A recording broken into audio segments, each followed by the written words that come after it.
Welcome students. Classical and quantum mechanics പേപ്പറിലെ second മൊഡ്യൂളാണ് ഇന്ന് സ്റ്റാർട്ട് ചെയ്യുന്നത്. Historical development and origin of quantum theory. അതിൽ first topic inadequacies of classical physics അല്ലെങ്കിൽ failure of classical physics ആണ്.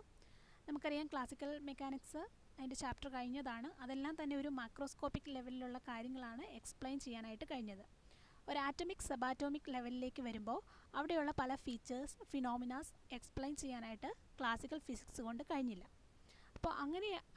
അപ്പോഴാണ് max Planck എന്ന് പറയുന്ന സയൻറ്റിസ്റ്റ് അദ്ദേഹത്തിൻ്റെ ഒരു ഹൈപ്പോത്തിസിസുമായിട്ട് വന്നത്. അപ്പോൾ അവിടെ ക്വാണ്ടം തിയറി അപ്ലൈ ചെയ്യുകയും പല കാര്യങ്ങളിലും സബാറ്റോമിക് ലെവലിലുള്ള പല ഫിനോമിനാസ് എക്സ്പ്ലെയിൻ ചെയ്യാനും കഴിഞ്ഞു. അപ്പോൾ ക്വാണ്ടം മെക്കാനിക്സ് എന്ന് പറയുന്നത് തന്നെ it referred as the science of small things. അപ്പോൾ ക്വാണ്ടം മെക്കാനിക്സ് എന്ന് പറഞ്ഞാൽ ഒരു microscopic level and classical mechanics എന്ന് പറഞ്ഞാൽ മാക്രോസ്കോപ്പിക് ലെവൽ. ഇനി അതിൻ്റെ ആദ്യത്തെ ടോപ്പിക്കായിട്ടുള്ള ഇൻഅഡക്വസീസ് ഓഫ് ക്ലാസിക്കൽ ഫിസിക്സിൽ ആദ്യം പറയാനുള്ള point, it fail to explain the stability of the atom. ഒരാറ്റത്തിൻ്റെ സ്റ്റെബിലിറ്റിയെ പറ്റി പറയാനായിട്ട് എക്സ്പ്ലെയിൻ ചെയ്യാനായിട്ട് ക്ലാസിക്കൽ ഫിസിക്സ് കൊണ്ട് കഴിഞ്ഞില്ല. അതായത് നമുക്കറിയാം ഒരു ആറ്റം എന്ന് പറയുമ്പോൾ റൂദർഫോർഡ് ആറ്റം മോഡൽ അനുസരിച്ച് ഒരാറ്റത്തിൻ്റെ സെൻറ്ററിൽ അതിൻ്റെ മാസ് കോൺസെൻട്രേറ്റ് ചെയ്തിരിക്കുന്നു. ആ ഒരു പോർഷനെയാണ് നമ്മൾ ന്യൂക്ലിയസ് എന്ന് പറയുന്നത്, അല്ലേ? പോസിറ്റീവ് ചാർജുള്ള ന്യൂക്ലിയസ്. അതിന് ചുറ്റും നെഗറ്റീവ് ചാർജുള്ള ഇലക്ട്രോൺസ് പെർട്ടിക്കുലർ ഓർബിറ്റ്സിൽ കൂടി അത് ഓർബിറ്റ് ചെയ്യുന്നു. അപ്പോൾ ഓർബിറ്റ് ചെയ്യാനുള്ള ഒരു സെൻട്രിപീറ്റൽ ഫോഴ്സ് പ്രൊവൈഡ് ചെയ്യുന്നത് ഈ ചാർജസ് തമ്മിലുള്ള ഇലക്ട്രോസ്റ്റാറ്റിക് ഫോഴ്സാണ്. പോസിറ്റീവ് ചാർജോ നെഗറ്റീവ് ചാർജോ അല്ലേ. അപ്പം ഇലക്ട്രോസ്റ്റാറ്റിക് ഫോഴ്സ് ഓഫ് അട്രാക്ഷനാണ് ഇതിങ്ങനെ സെൻട്രിപീറ്റൽ ഫോഴ്സ് പ്രൊവൈഡ് ചെയ്യുന്നത്. എന്നാൽ ഇലക്ട്രോ മാഗ്നറ്റിക് തിയറി അനുസരിച്ച് ഒരു ആക്സലറേറ്റിംഗ് ചാർജ് ആണെങ്കിൽ, ഇലക്ട്രോൺ എന്ന് പറയുമ്പോൾ ഇവിടെ റിവോൾവ് ചെയ്യാണല്ലോ, ഇറ്റ്സ് ആൻ ആക്സലറേറ്റിംഗ് ചാർജ്, അത് റേഡിയേഷൻസ് എമിറ്റ് ചെയ്യുന്നുണ്ട്. റേഡിയേഷൻസ് എമിറ്റ് ചെയ്യുക എന്ന് പറഞ്ഞാൽ അതിൻ്റെ എനർജി ലോസ് ആയിക്കൊണ്ടിരിക്കുകയാണ്. അപ്പോൾ എനർജി ലോസ് ആയിക്കഴിഞ്ഞ് അവസാനം ഇതെന്താണ്, സ്പൈറൽ ചെയ്ത് ഇത് ന്യൂക്ലിയസിലേക്ക് വന്ന് പതിക്കും എന്നാണ് ശരിക്കും ക്ലാസിക്കൽ തിയറി വെച്ച് പറയേണ്ടത്. അപ്പോൾ അങ്ങനെ ആകുമ്പോൾ അവിടെ അതിൻ്റെ സ്റ്റെബിലിറ്റി നഷ്ടപ്പെടുകയാണ്, ആറ്റം ഇല്ലാതെയാവുകയാണ്, അല്ലേ? അതായത് ഇപ്പം നമുക്ക് ഈ യൂണിവേഴ്സ് പോലും എക്സിസ്റ്റ് ചെയ്യുമെന്ന് അപ്പം നമുക്ക് അങ്ങനെ പറയാനായിട്ട് പറ്റില്ല. എന്നാൽ അങ്ങനെയൊന്നും സംഭവിക്കുന്നില്ല. എന്നാൽ എന്തുകൊണ്ടാണ് എന്നുള്ളതിൻ്റെ എക്സ്പ്ലനേഷൻ ക്ലാസിക്കൽ തിയറി വെച്ച് തരാനായിട്ട് ഒരു സയൻറ്റിസ്റ്റിനും കഴിഞ്ഞില്ല. ഇനി അടുത്ത മറ്റൊരു പോയിന്റ് എന്ന് പറയുന്നത്, it could not explain the observed spectrum of black body radiation. ഇപ്പോൾ ബ്ലാക്ക് ബോഡി റേഡിയേഷൻ്റെ ഒരു സ്പെക്ട്രം ഉണ്ട്. അപ്പോൾ അതിൻ്റെ ലോ റീജിയനിലുള്ള ഒരു ഫ്രീക്വൻസി വേഴ്സസ് എനർജി ഡെൻസിറ്റിയിലുള്ള ഒരു കർവാണ് വരുന്നത്, എനർജി ഡിസ്ട്രിബ്യൂഷനാണ് വരുന്നത്. അതിൻ്റെ low frequency equation classical physics കൊണ്ട് പറഞ്ഞു, high frequency equation classical physics കൊണ്ട് എക്സ്പ്ലെയിൻ ചെയ്തു. എന്നാൽ ഇത് രണ്ടും കൂടെ കമ്പൈൻ ചെയ്തിട്ട് ലോ ഫ്രീക്വൻസിയും ഹൈ ഫ്രീക്വൻസിയും എക്സ്പ്ലെയിൻ ചെയ്തുകൊണ്ടുള്ള ഒരു ഇക്വേഷൻ കണ്ടുപിടിക്കാനായിട്ട് ക്ലാസിക്കൽ ഫിസിസ്റ്റിന് കഴിഞ്ഞില്ല. ഇനി അടുത്തതാണ് മറ്റ് phenomenon like photoelectric effect, അതുപോലെ തന്നെ കോംപ്റ്റൺ ഇഫക്റ്റ്. ഇതൊന്നും തന്നെ എക്സ്പ്ലെയിൻ ചെയ്യാൻ പറ്റിയില്ല. And then could not explain the observed variation of specific heat capacity of solids. ഇനി നമ്മൾ ബ്ലാക്ക് ബോഡി റേഡിയേഷനിലേക്ക് കടക്കുകയാണ്. So what is a black body? Black body എന്ന് പറഞ്ഞാൽ a body which emits radiation and it absorb radiation. അപ്പോൾ ഒരു perfect black body എന്ന് പറഞ്ഞാൽ it absorb all radiation falling on it and emit radiations of all wavelengths when it is released. ഒരു perfect black body എന്ന് പറയുന്നത് ഒരു 100% perfect black body ഒന്നും ഇല്ല, നമുക്ക് ലബോറട്ടറിയിൽ അങ്ങനെ ചെയ്യാനായിട്ട് പറ്റത്തില്ല. അതിന് പകരം പ്ലാറ്റിനം ബ്ലാക്ക്, അതുപോലെ തന്നെ കാർബൺ ബ്ലാക്ക്, അതൊക്കെയാണ് യൂസ് ചെയ്യുന്നത്. അത് ഏകദേശം ഒരു 98-99% എല്ലാ വേവ് ലെങ്തിനെയും അത് അബ്സോർബ് ചെയ്യുന്നുണ്ട്. അപ്പോൾ ഒരു പെർഫെക്റ്റ് ബ്ലാക്ക് ബോഡി എന്ന് പറയുന്നത് എല്ലാ വേവ് ലെങ്തിലുള്ള റേഡിയേഷൻസിനെയും അബ്സോർബ് ചെയ്യുന്നു. അതുപോലെ തന്നെ എല്ലാ വേവ് ലെങ്തിലുള്ള റേഡിയേഷൻസിനെയും അത് റിലീസ് ചെയ്യുന്നു. ഇനി ഒരു സൺ എന്ന് പറയുന്നത്, സണ്ണ് ഒരു പെർഫെക്റ്റ് ബ്ലാക്ക് ബോഡിയാണ്. കാരണം എല്ലാ വേവ് ലെങ്തിലുള്ള നമ്മുടെ ഇലക്ട്രോമാഗ്നറ്റിക് റേഡിയേഷൻ അത് നമ്മൾ വിസിബിൾ മാത്രമല്ല, അത് UV ആകാം, അതുപോലെ തന്നെ അല്ലെങ്കിൽ റേഡിയോ വേവ്സ് ആകാം, ഇൻഫ്രാറെഡ് ആകാം. അപ്പം എല്ലാ തരത്തിലുള്ള റേഡിയേഷൻസിനെയും സൺ എമിറ്റ് ചെയ്യുന്നുണ്ട്. അതുകൊണ്ട് സൺ എന്ന് പറയുന്നത് ഒരു പെർഫെക്റ്റ് ബ്ലാക്ക് ബോഡിയാണ്. ഇവിടെ ബ്ലാക്ക് എന്ന് ഉദ്ദേശിക്കുന്നത് ആ ഒരു ബ്ലാക്ക്നെസ് അല്ല ഉദ്ദേശിക്കുന്നത്, ഓക്കെ? അതുമായിട്ട് യാതൊരു ബന്ധവുമില്ല. ഇനി ലബോറട്ടറിയിൽ നമ്മൾ യൂസ് ചെയ്യുന്നത് ഞാൻ പറഞ്ഞു. In a laboratory a hollow object with a very small hole leading to its interior can approximate a black body.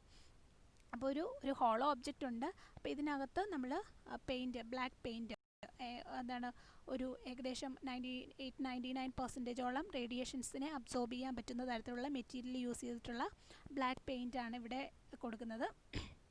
അതിനുശേഷം ഈ ഒരു ഹോൾ ഒബ്ജക്റ്റിന് വളരെ ചെറിയൊരു ഹോളുണ്ട്. അപ്പോൾ ഇതിനകത്തേക്ക് വരുന്ന റേഡിയേഷൻസ് എന്താണ് മാക്സിമം ഇതിൽ തന്നെ റിഫ്ലക്റ്റ് ചെയ്ത് കാരണം ഇവിടെ ചെറിയൊരു ഹോളാണല്ലോ, റിഫ്ലക്റ്റ് ചെയ്ത് ഈ ഹോളോ ഒബ്ജക്റ്റിൻ്റെ അകത്ത് തന്നെ കണ്ടിന്യൂ ചെയ്യും. പിന്നെ ആകെ ചെറിയൊരു പ്രോബബിലിറ്റി മാത്രമേ ഉള്ളൂ ഈ ഒരു ഹോളിൽ കൂടി പുറത്തു പോകാനായിട്ട്. അപ്പോൾ ഇതിലേക്കൂടെ വരുന്ന എല്ലാ വേവ് ലെങ്ത്തിലുള്ള റേഡിയേഷനും ഈ ഒരു ചെറിയ ഹോളിൽ കൂടെ ഒരു ചെറിയ പ്രോബബിലിറ്റിയിൽ അത് റിലീസ് ചെയ്ത് പോകുന്നു. ഓക്കെ, അപ്പോൾ ഇങ്ങനെ റിലീസ് ചെയ്ത് പോകുന്ന റേഡിയേഷനെ നമ്മൾ സ്പെക്ട്രോമീറ്റർ വെച്ച് അനലൈസ് ചെയ്യും, ഒബ്സർവ് ചെയ്യുന്നു.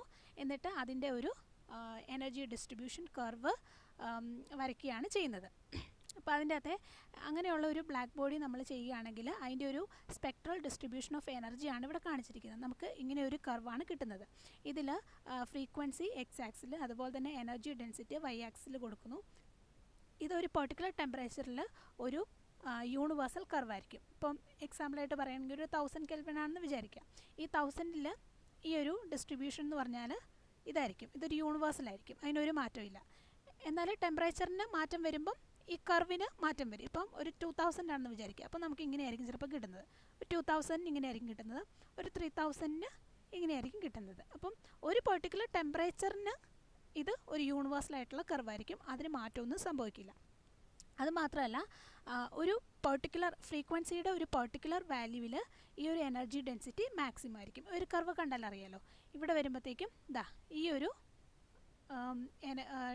ഫ്രീക്വൻസിയിലാണ് ഈ എനർജി ഡെൻസിറ്റി മാക്സിമം. ഇവിടെ ഈ ഒരു ഫ്രീക്വൻസിയിലാണ് എനർജി ഡെൻസിറ്റി മാക്സിമം ആയിട്ടുള്ളത്. അപ്പോൾ അതാണ് ഇവിടെ കൊടുത്തിരിക്കുന്നത്. The energy density has a maximum value at a particular frequency nu(m). As the temperature is varied, the spectral distribution changes and the value of nu(m) is also changes. കാരണം എല്ലാ particular ടെമ്പറേച്ചറിലും ഒരേ ഫ്രീക്വൻസിയിലായിരിക്കത്തില്ല അതിൻ്റെ maximum കിട്ടുന്നത്. ഇവിടെ കണ്ടാൽ അറിയാലോ, ഇവിടെ ആദ്യം ടി എന്ന് പറയുന്ന ഒരു ടെമ്പറേച്ചർ, അതിൻ്റെ മാക്സിമം കിട്ടിയിരിക്കുന്നത് ഇവിടെയാണ് അല്ലേ, ഇതാണ് ഇതിൻ്റെ മാക്സിമം കിട്ടിയിരിക്കുന്നത്. അടുത്ത വേറൊരു പെർട്ടിക്കുലർ ടെമ്പറേച്ചറിൽ നമ്മൾ ഗ്രാഫ് വരയ്ക്കുമ്പോൾ അതിൻ്റെ ന്യൂമം കിട്ടുന്നത് ദാണ്ട് ഇവിടെയാണ്. ഇതാണ് ആദ്യത്തെ ന്യൂമം, ഇതാണ് രണ്ടാമത്തെ ന്യൂമം. അപ്പോൾ അതിൻ്റെ ഫ്രീക്വൻസി എന്താണ്, ഓരോ പെർട്ടിക്കുലർ ടെമ്പറേച്ചറിലും അതിൻ്റെ മാക്സിമം കിട്ടാനുള്ള maximum value of energy distribution കിട്ടാനുള്ള ഫ്രീക്വൻസിക്ക് ചേഞ്ച് സംഭവിക്കുന്നു. അതാണ് ഈ ഒരു പോയിന്റിൽ പറഞ്ഞിരിക്കുന്നത്. As the temperature is varied, the spectral distribution changes and the value of nu(m) also changes. ഇനി ഈ ഒരു സ്പെക്ട്രൽ ഡിസ്ട്രിബ്യൂഷനെ പറ്റി എക്സ്പ്ലെയിൻ ചെയ്യാനായിട്ട് ക്ലാസിക്കൽ ഫിസിക്സ് കൊണ്ട് ആക്ച്വലി കഴിഞ്ഞില്ല. അതിൻ്റെ ലോവർ ഫ്രീക്വൻസി പാർട്ട് പറയാനായിട്ടും പറ്റി, ഹയർ ഫ്രീക്വൻസി പാർട്ടും പറയാനായിട്ട് പറ്റി. എന്നാൽ ഇത് രണ്ടും കൂടെ കമ്പൈൻ ചെയ്തുകൊണ്ടുള്ള ഒരു ഇക്വേഷൻ തരാനായിട്ട് ക്ലാസിക്കൽ ഫിസിക്സിന് കഴിഞ്ഞില്ല.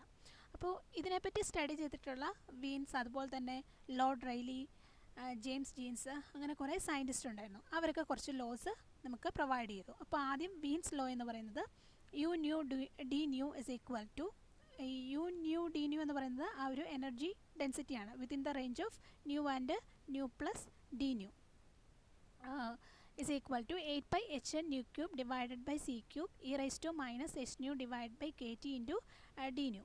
ഇതിനെയാണ് നമ്മൾ വീൻസ് ലോ എന്ന് പറയുന്നത്. എന്നാൽ ഈ ഒരു ഇക്വേഷൻ സക്സസ്ഫുൾ ആയത് അതിൻ്റെ ഹൈ ഫ്രീക്വൻസി റീജിയനിൽ മാത്രമാണ്, സ്പെക്ട്രത്തിൻ്റെ ഹൈ ഫ്രീക്വൻസി റീജിയനിൽ മാത്രം. അതുപോലെ തന്നെ റെയ്ലി ജീൻസ് ലോ ആണ് 8π(nu²) kt divide by c cube into d nu is equal to U nu D nu. അപ്പോൾ അതെന്ന് പറയുന്നത് എന്താണ്, ആ സ്പെക്ട്രത്തിൻ്റെ എനർജി സ്പെക്ട്രത്തിൻ്റെ ലോ ഫ്രീക്വൻസി റീജിയൻ മാത്രമേ എക്സ്പ്ലെയിൻ ചെയ്യാനായിട്ട് കഴിഞ്ഞുള്ളൂ. അപ്പോൾ ക്ലാസിക്കൽ ഫിസിക്സ് കൊണ്ട് ഇതിൻ്റെ ഒരു കംപ്ലീറ്റ് എക്സ്പ്ലനേഷൻ നൽകാനായിട്ട് കഴിഞ്ഞില്ല. അങ്ങനെയാണ് മാക്സ് പ്ലാങ്ക് ഈ ഒരു ക്ലാസിക്കൽ ഫിസിക്സ് വിട്ടിട്ട് ഒരു ക്വാണ്ടം തിയറിയും കൊണ്ട് വന്നത്.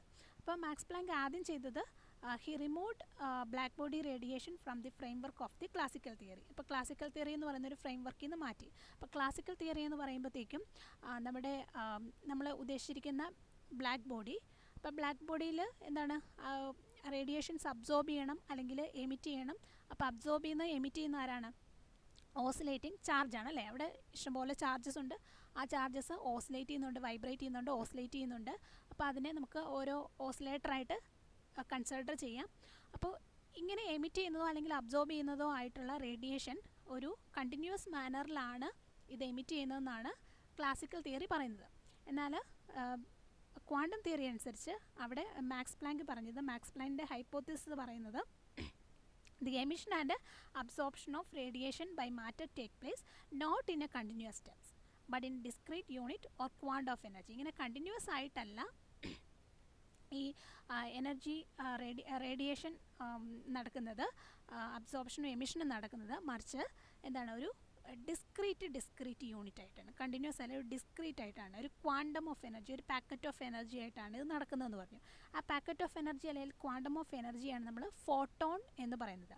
ആ ഫോട്ടോണിൻ്റെ എനർജി, ഒരു ഫോട്ടോണിൻ്റെ എനർജി എന്ന് പറഞ്ഞാൽ is equal to H nu ആയിരിക്കും. Where H is the Planck's constant, 6.626 into 10⁻⁻34 joule second is the value of this Planck's constant. അപ്പോൾ അതിനുശേഷം പ്ലാങ്ക്സ് റേഡിയേഷൻ ലോയാണ് ഡിറൈവ് ചെയ്തത്. അതിലൂടെ ഒരു ഇക്വേഷൻ ലഭിക്കുകയും ആ ഒരു ഇക്വേഷൻ വെച്ചിട്ട് എനർജി കർവിൻ്റെ, എനർജി ഡിസ്ട്രിബ്യൂഷൻ കർവിൻ്റെ അതിൻ്റെ ലോ ഫ്രീക്വൻസിയും ഹൈ ഫ്രീക്വൻസിയും അത് ഫുള്ളായിട്ട് ഒരു എക്സ്പ്ലനേഷൻ നൽകാനായിട്ട് മാക്സ് പ്ലാങ്കിന് കഴിഞ്ഞു. So Planck's radiation law next ക്ലാസ്സിൽ ഡിസ്കസ് ചെയ്യാം. Thank U.